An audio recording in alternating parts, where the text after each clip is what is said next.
Welcome back to section 4 of chapter 6. In this section, we are going to be looking at geometric sequences. Now, we've looked at arithmetic sequences in the past, so this is just a different type of sequence. Our learning targets, I can identify and describe geometric sequences. So now if we remember what a sequence is just a string of numbers connected by commas. So, for instance, 3, 4.5, 6, 7.5, 9, etc., etc., etc., is a sequence, as is 3, 2, 4 thirds, 8 ninths, 16 27ths. So when we're dealing with sequences, one of the first things we want to do is we want to figure out how we get from one number to the next number. Sometimes those are easier to figure out than others. We'll be dealing with arithmetic and geometric sequences, so it will fall into one of two different categories here. So looking to see how we get from one to the next, we can subtract. So we could go 4.5 minus 3 is 1.5, which means that we're adding 1.5. 6 minus 4.5 is another 1.5. 7.5 minus 6 is another 1.5. And 9 minus 7.5 is another 1.5. So all of these are the same. This is what's called the common difference. And since that's the same, that meant that this was an arithmetic sequence.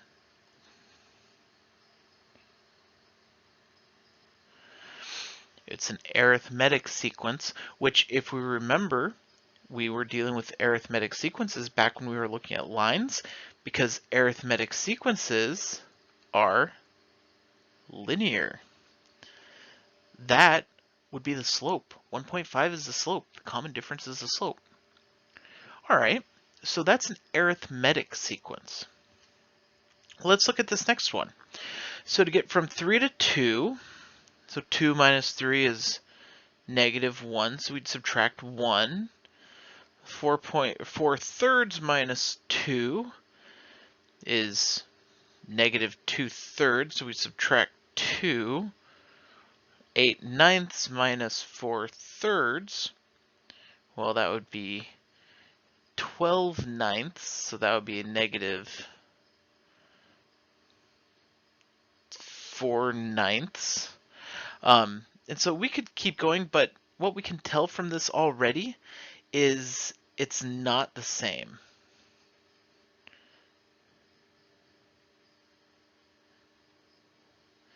It's not the same. There's no common difference. Well, what else could we do? Let's see what we could multiply each number by. So instead of multiplying, just like instead of going, all right, so plus 1.5, we subtracted to find the 1.5. We can divide. So we have 2 divided by 3. Well, that's just 2 thirds. The next one we have 4 thirds divided by 2. 4 thirds divided by 2 is 2 thirds. The next one we have 8 ninths divided by 4 thirds. Remember, when we divide a fraction by a fraction, we flip and multiply. It's 8 ninths times 3 fourths. We can simplify here. 8 divided by 4 is going to be 2 over 1.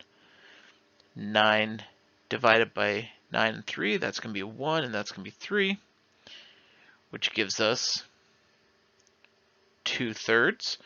And we can do the same thing for 16 and 16 27ths divided by 8 ninths. We can flip and multiply to give 16 over 27 times 9 over 8. We can cancel and simplify to get, again, 2 thirds. So that common difference never happened. but this would be times 2/3 times 2/3 times 2/3 times 2/3. This is called a common ratio. And being that it has a common ratio, that's what's called a geometric sequence.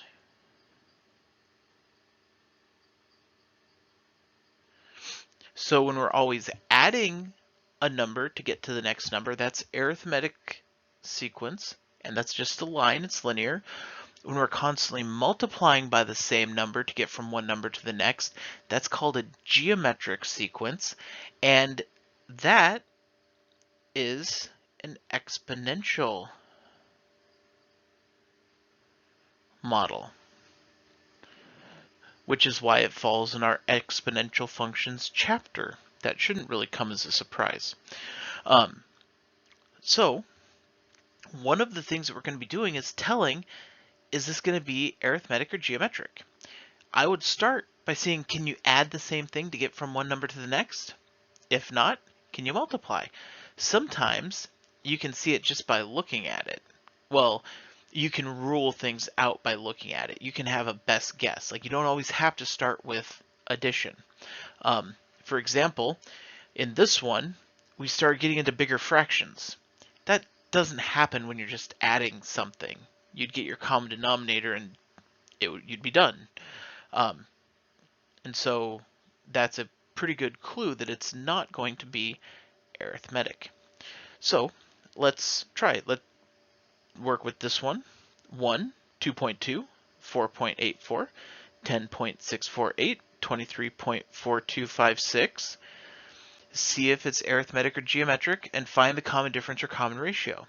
And also with 1, 75, 149, 223, and 297. So I don't have a little pause icon here, but quickly find the common difference or common ratio and decide if it's arithmetic or geometric.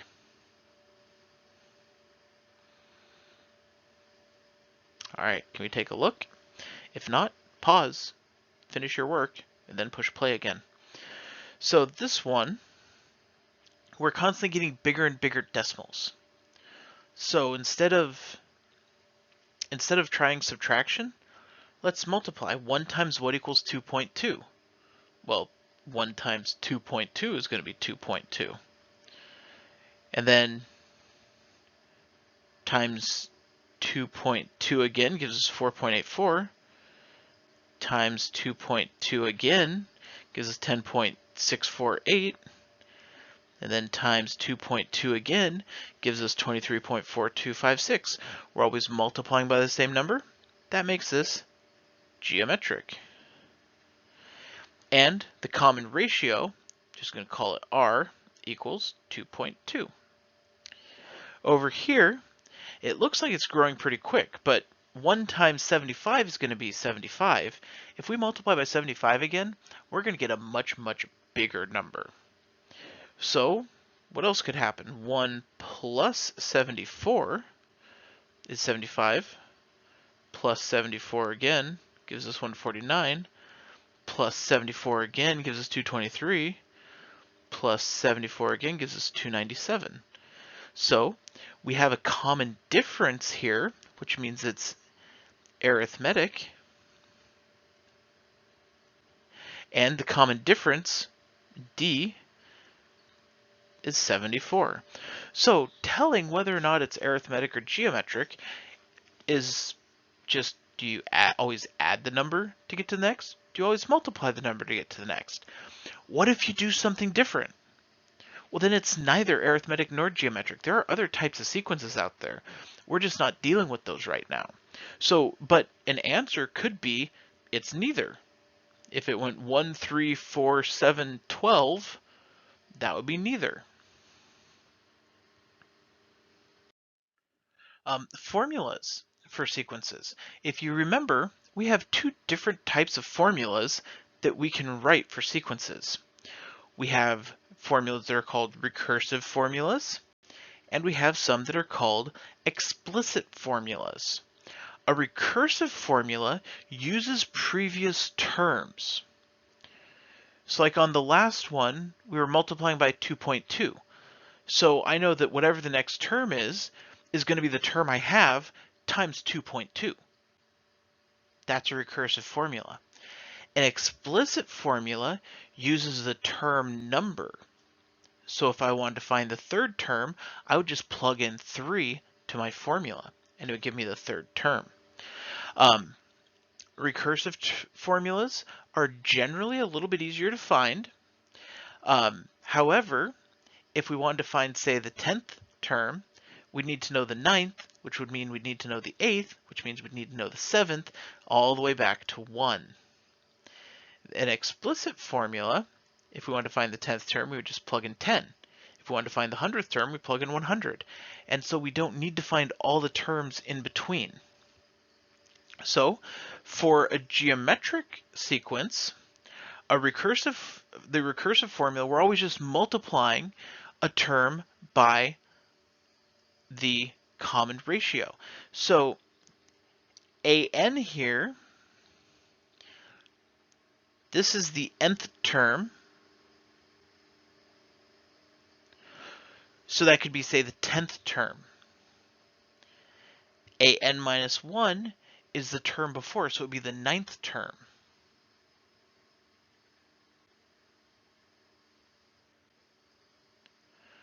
And r is that common ratio.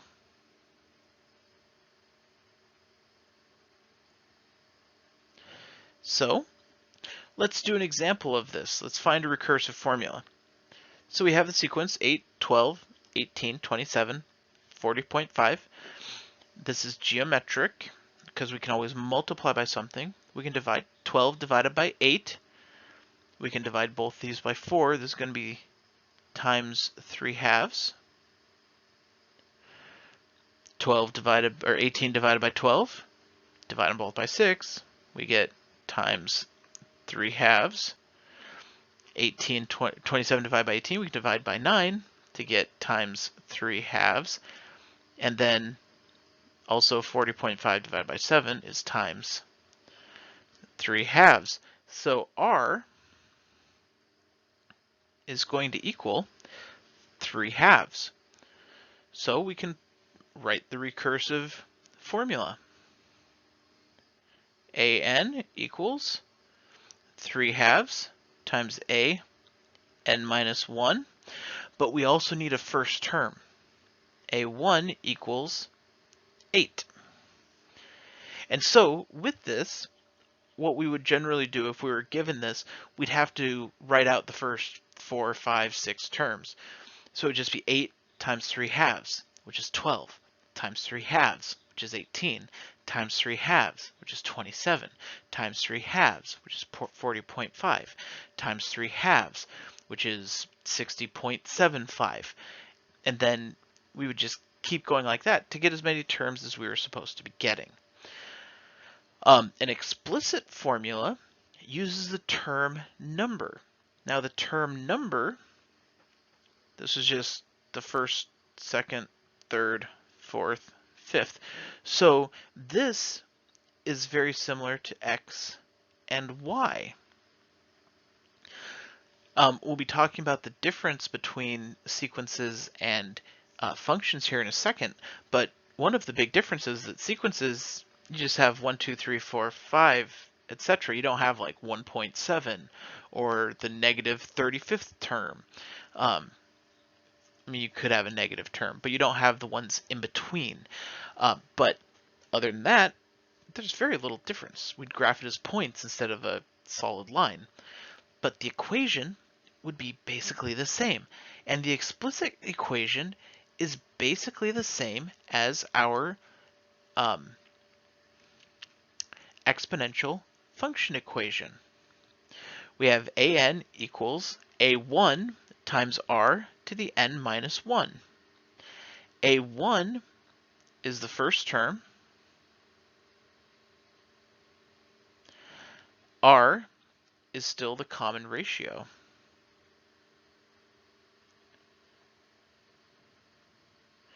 That's the rate. Notice this looks like y equals a times b to the x. The difference here really is that we're starting out, or we have n minus 1. We actually just did a horizontal shift.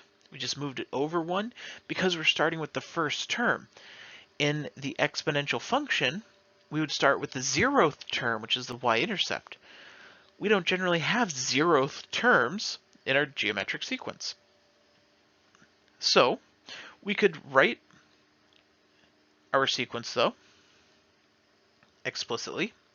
an equals the first term, which is 8, times the rate, or the common ratio, 3/2, to the n minus 1. Now remember, you cannot multiply 8 times 3/2 because the exponent comes first. This is how it would stay. Now what we do here is they'd be like, all right, we'll find the first, or find the 10th term of the sequence. So for recursive, we would have to list all 10 terms. For explicit, we would just go a10, that would be the 10th term, equals 8 times 3/2 to the 10 minus 1.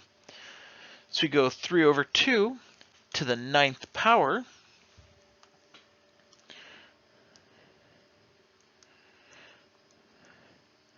which is 38.44 something, times 8 is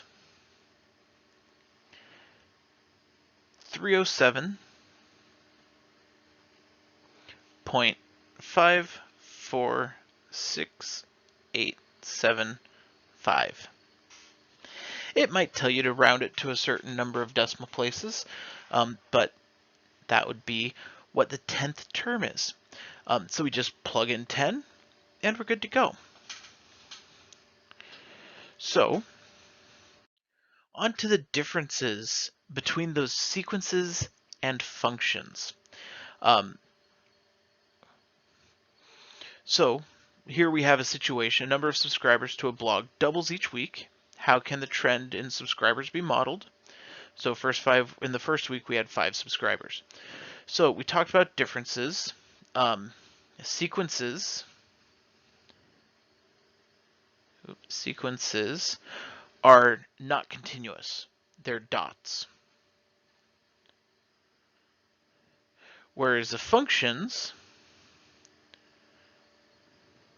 are continuous, and so they make solid lines. I'm going to say lines, even though, like, our exponential function, it's not a line because it has a curve to it, but it's still solid. Actually, I'll just write solid. So sequences are dots because we can't have like 1.5. We can't have the 1.5th term. We can have the first term and the second term and the third term. A function, you can get everything in between too. And then sequences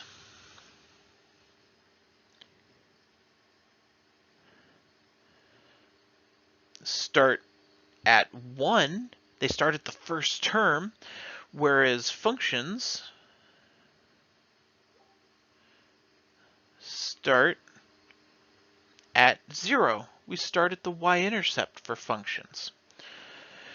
So let's look at these. So we have our first week, we have 5 subscribers, and the number of subscribers doubles each week. So we're always going to be multiplying by 2. So the sequence here would be 5, and then 10, 20, 40, etc.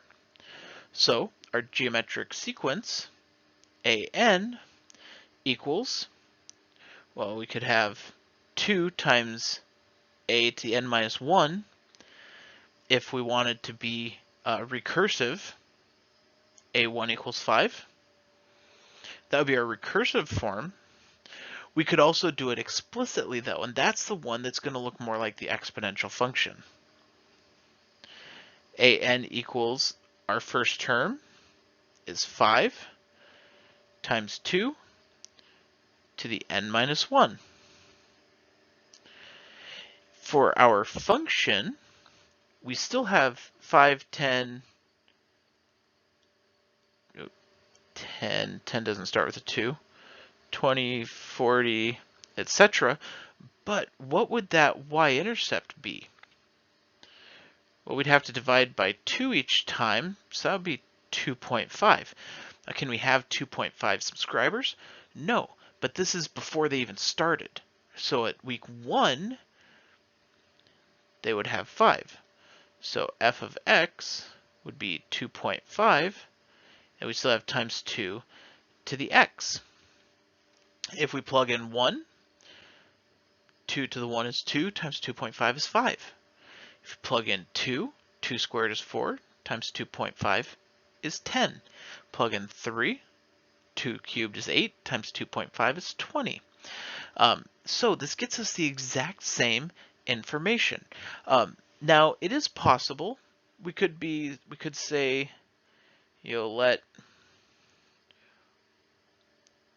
week 1 be times 0, in which case f of x would equal 5 times 2 to the x, but now we'd be shifted over like 1 every single time, and that's just irritating. Going this way and making the 0th term the y-intercept is a little bit nicer. That way, when x is 1 or when n is 1, we get the exact same value. So, some application. Number of people attending the annual Town International Food Festival has decreased 20% each year since the first year. What would be an annual Town International Food Festival? Well, don't we have a lutefisk dinner? Which attendance would probably be decreasing because not many people like lutefisk. So, how can the attendance for the first 5 years be modeled? We could do it recursively. We could do AN, it's decreasing 20% each year, which means our rate is going to be 80%, right? It's the whole 1 minus 0.2 thing. So our rate is going to be 0.8 times the previous year. So we could do it recursively. We could also do it explicitly. We have AN is going to equal our y-intercept, or our first term. All we really know is that last year we had 1,250 people. We don't know what the first year was, but we're just going to make last year year 1. And then we can go from there. We could go backwards. So if we wanted year 0, that would just be the year before last year. Year -1 would be 2 years ago, 3 years ago, and etc. So AN can be 1,250 times 0.8 to the n minus 1. That's how we can model the attendance for those first 5 years. If we wanted to list out those values, we start at 1250, and then here using the recursive one is easier because we can just multiply by 0.8 to get 1,000 times 0.8 is 800 times 0.8 is 640 times 0.8 is 512. So that's how many people we would expect in attendance for these first 5 years. At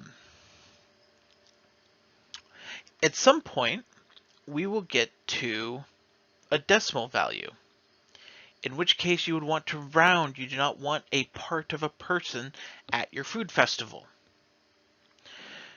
Chances are the attendance in 10 years will be one of those situations. So if we want to find the attendance in 10 years, we could keep going times 0.8 times 0.8 times 0.8, or I would use the explicit formula. Now, we don't have to, but what if it was, what would the attendance be in 30 years? I don't want to multiply by 0.8 that many times and keep track of what year it is. So let's use the explicit. A10 equals 1250 times 0.8 to the 10 minus 1, which is just 9. 0.8 to the 9th power is 0.13421, etc., etc. Times the 1250 gives us 167.77 people. 167.77, so about 168. Nope, that's not 168 at all. About 168 people in 10 years. So that's how we can use those geometric sequences. Again, the nice thing is that they're really not any different than the exponential functions that we've been working on all chapter. So